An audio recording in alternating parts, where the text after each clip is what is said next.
Right, welcome back again. మనతో పాటు కోటేశ్వరరావు గారు ఉన్నారు, ఎనలిస్ట్. కోటేశ్వరరావు గారు, రెండు రాష్ట్రాలకు సంబంధించినటువంటి ఇన్వెస్ట్మెంట్స్లో చాలా పెద్ద వ్యత్యాసం కనిపిస్తూ ఉంది. అదేవిధంగా దీంట్లో నిజానిజాలు అఫ్కోర్స్ మనం గత కొన్నేళ్ల పాటు వింటానే ఉన్నాం, ఇన్ని లక్షల కోట్లు, ఇన్ని వేల కోట్లు అంటే అనేటువంటి మాట. బట్ ఈసారి మాత్రం ఇంట్రెస్టింగ్గా తెలంగాణకి 1,32,000 కోట్లు అనేటువంటిది కావచ్చు, లేదా ఏపీకి వచ్చినటువంటి పెట్టుబడులే కావచ్చు, చాలా పెద్ద ఎత్తున కంటే కూడా చాలా తక్కువనే కనిపిస్తూ ఉన్నట్టుగా ఉన్నాయి. బట్ దీంట్లో వాస్తవాలు ఎంత సార్? ఇంతకుముందు కూడా ఎంఓయూల పేరు మీద చాలా చాలా పెద్దవి జరిగాయి, కానీ అవి నిజంగా పట్టాలెక్కి ప్రజల ముందుకు వచ్చి ఉద్యోగ అవకాశాల కల్పన అనేటువంటిది మాత్రం చాలా పెద్ద క్వశ్చన్ మార్క్ గానే కనిపిస్తూ ఉంటుంది చాలా సందర్భాల్లో.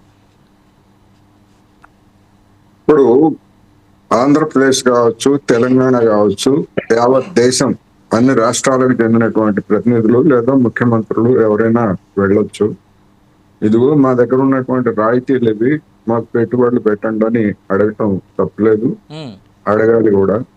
ఎందుకంటే అడగందే అమ్మాయినా పెట్టదనేటువంటి సామెత మనకి తెలిసిందే. అందువలన రాష్ట్రాలకు పెట్టుబడులు రావాలి, ఉపాధి కలగాలి, ఇవన్నీ కూడా వాస్తవమే, అందరం రావాలనే కోరుకుంటున్నాం.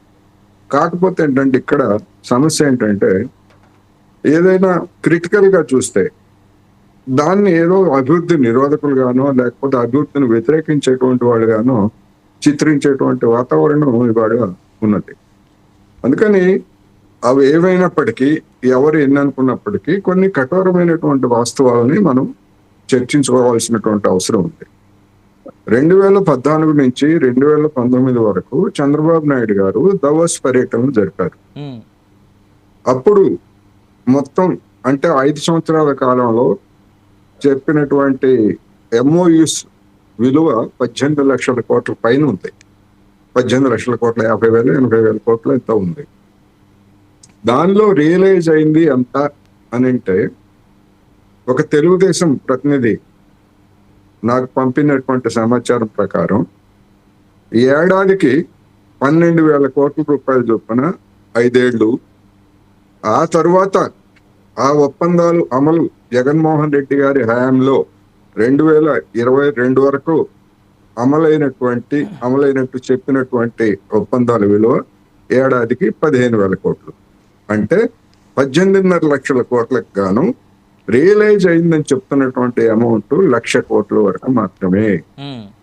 అదేవిధంగా చంద్రబాబు నాయుడు గారు మొదటి 5 సంవత్సరాల్లో విశాఖపట్నంలో అనేక సదస్సులు పెట్టి ఇవన్నీ చేసి 12.5 లక్షల కోట్ల రూపాయల మేరకు ఎంఓయూలు కుదుర్చుకున్నామని చెప్పేసి పెద్ద ఎత్తున ఆర్భాటం చేశారు మన లోకేష్ గారు, వీళ్ళందరూ కూడా.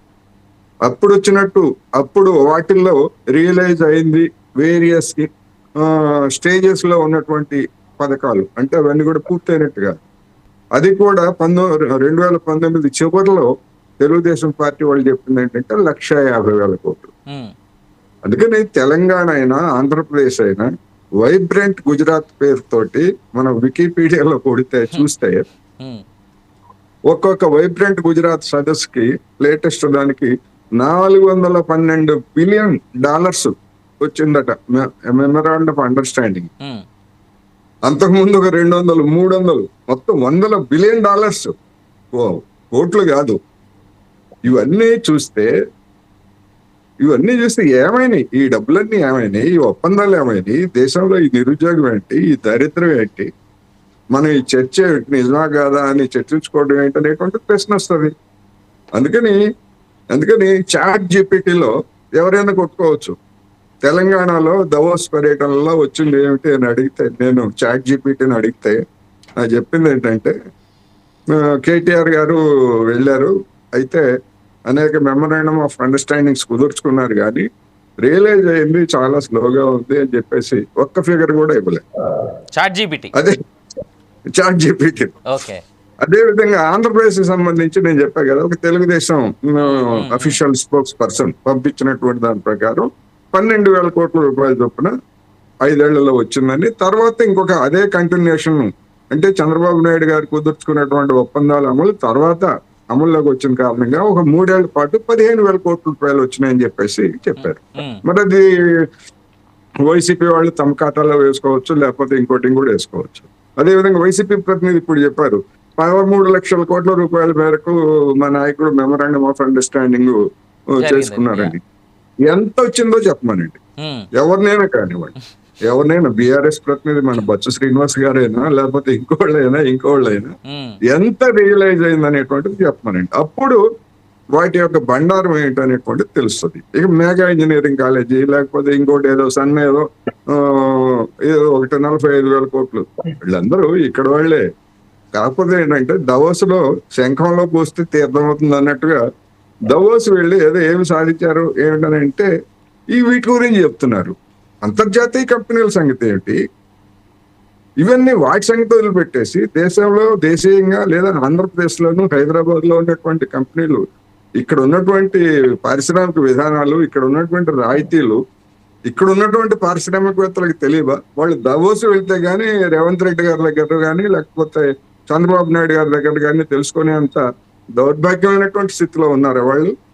ఇవన్నీ ఏంటంటే హైప్, ప్రచారం అనేది నేను ఈ సందర్భంగా చెప్పదలుచుకున్నా. వాస్తవంగా రావాల్సిందే.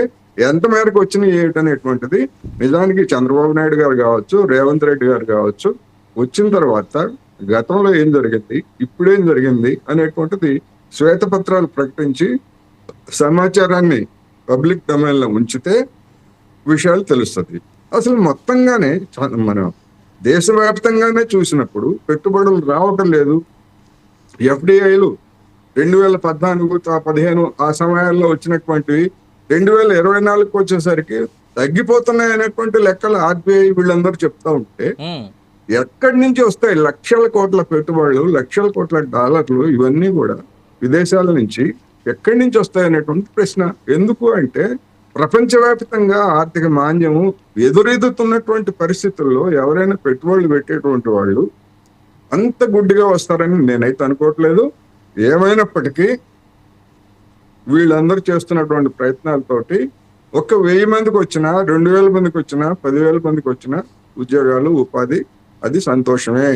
కాకపోతే ఏంటంటే హైప్ చేయొద్దు అనేది అని అంటారు. రైట్ కోటేశ్వరరావు గారు, thank you. I'll come back to again. Dilip గారు కోటేశ్వరరావు గారు